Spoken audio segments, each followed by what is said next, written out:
So, what if you could actually train your immune system? Make it a smarter, stronger fighter? Well, today we're diving into a natural compound called beta glucan. There's this huge body of research out there that suggests it could be a really powerful tool in our fight against infectious diseases. But here's the twist. It doesn't fight the invaders itself. Nope. It just makes our own defenses way, way better. All right, so here's our game plan. First, we need to understand the battlefield, this constant threat of infection we all face. Then we'll get to know our potential ally, beta glucan. After that, we'll dig into the early evidence from animal studies, see how that held up when they made the leap to human trials, and finally, we'll break down exactly how it works, how it actually trains our immune system. Okay, let's set the stage, because before we can really appreciate how something like beta glucan could help, we have to grasp the sheer scale of the war our bodies are waging 24/7 every single day. Seriously, from the second we're born, our immune system is on the front lines. It's in this nonstop microscopic war. It's a relentless defense against the world that is just teeming with organisms that look at us and see a perfect place to set up shop. And who are the main bad guys in this fight? Well, they're everywhere. Bacteria like staph, viruses like the flu, nasty fungi, and even parasites. What's so interesting is that the research we're about to look at has actually tested beta-glucan against pretty much all of these. So, keeping that constant threat in mind, let's bring in our star player, a potential ally in this fight, a completely natural compound called beta-glucan. Okay, that sounds super science-y, right? Biological response modifier. So what does that actually mean? Well, think of it this way. Beta-glucan is not an antibiotic. It doesn't kill anything directly. Instead, it's more like an alarm bell for your immune system. It basically wakes up your body's own defenses, getting them primed and ready for action before the real fight even starts.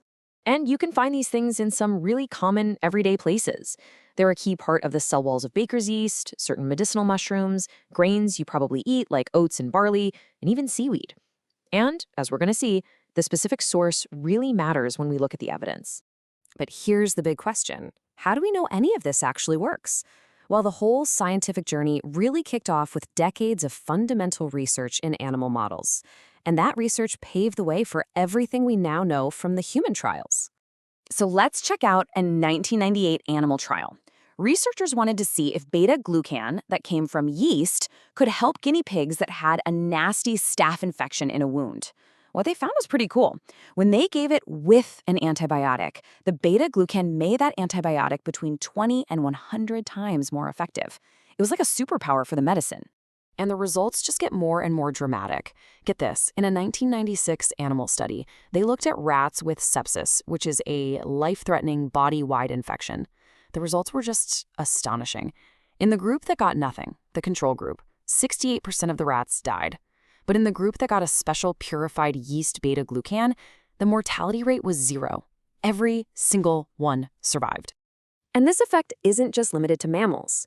A 2008 animal study on chickens found that adding just a tiny amount, 0.1%, of beta-glucan from a type of mushroom into their feed, well, it was enough to completely protect them from salmonella getting into their vital organs. The evidence also covers viruses. In a 2015 animal trial, they looked at influenza in mice, and the ones that were fed a diet with beta-glucan from a fungus had way lower levels of the flu virus in their lungs compared to the mice that didn't get any. I mean, these animal studies are incredibly promising, right?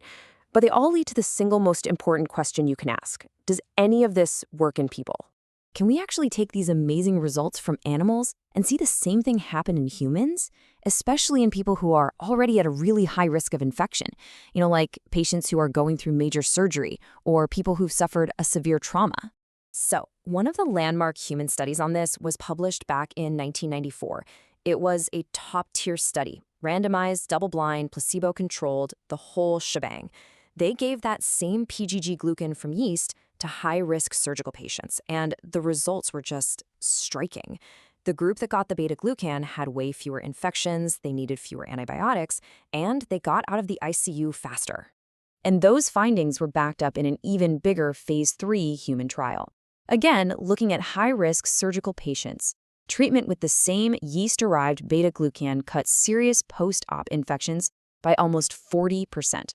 Now, in a hospital setting, a reduction that big is an absolute game changer. And the potential impact gets even clearer when you look at severe trauma patients.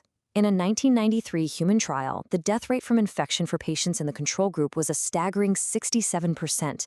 But for the patients who received beta-glucan, it plummeted to just 14%. That is a massive, massive difference for one of the most vulnerable groups of patients there is. So, we've seen some really compelling evidence that this stuff can work in both animals and in humans. But what is it actually doing inside our bodies, right? How does it pull this off? The best way to think about it is that beta-glucan is like a personal trainer for your immune system. It's not going to go fight the battle for you, but it puts your own internal army through a serious workout, getting it primed, conditioned, and totally ready for a real threat. It's really a three-step process. So first, your key immune cells, these little Pac-Man-like things called macrophages and neutrophils, they have specific receptors that perfectly fit the beta-glucan molecule. They recognize it. Second, when it binds, it's like flipping a switch. It activates those cells and cranks up their ability to hunt down and gobble up invaders. And third, this whole process creates what scientists now call trained immunity. It basically primes the entire system so its response to a future infection is way faster and much stronger. And this isn't just some new theory. It connects right back to those early human trials. A study from all the way back in 1990 concluded that this therapy strongly decreased septic morbidity, which is just a fancy way of saying it reduced the severe sickness and complications caused by a massive infection. That is exactly what you'd hope to see from a better trained immune system. So here's the big idea, the main takeaway. The science seems to be pointing to a totally new strategy. Instead of just reacting to infections after we're already sick, we might be able to use natural compounds like beta-glucan to keep our immune systems in a constant state of readiness. So what if the future of our health isn't just about killing germs, but about actively training our own bodies to be the best defenders they can possibly be? Thanks for watching.